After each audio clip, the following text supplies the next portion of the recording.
Have you noticed you're talking to robots more than humans? Customer service calls, chats, even emails. More and more of them are handled by AI. But here's the question. Are human customer service reps disappearing? Customer service reps do more than answer questions. They solve problems, calm frustrated customers, and build trust. Every interaction is different and often emotional. Have you ever been frustrated talking to a chatbot instead of a real person?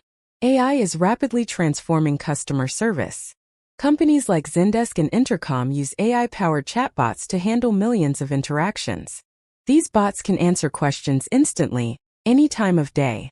Many businesses now rely on AI chatbots for first-level support. They can handle FAQs, process requests, and even resolve simple issues. If a chatbot solves your problem instantly, do you still need a human agent? AI has major advantages. It's fast, available 24/7, and can handle thousands of customers at once. It reduces wait times and operational costs. But AI has limitations. It struggles with complex problems and emotional situations. It can misunderstand context and frustrate users. Many customers still request human agents when problems get complicated. AI can't always resolve unique or sensitive issues.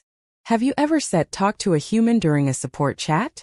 Human reps bring empathy, understanding, and adaptability. They can calm angry customers and solve complex issues. They don't just respond, they connect. The future isn't AI replacing customer service. It's collaboration. AI will handle simple queries and repetitive tasks.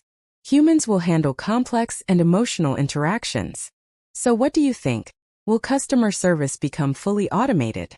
AI can respond faster, but it can't replace human empathy.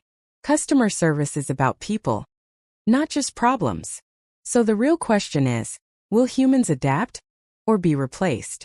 Subscribe for more videos on AI and the future of jobs. This is Infinity AI TV. Infinite stories, infinite imagination. Subscribe for more news.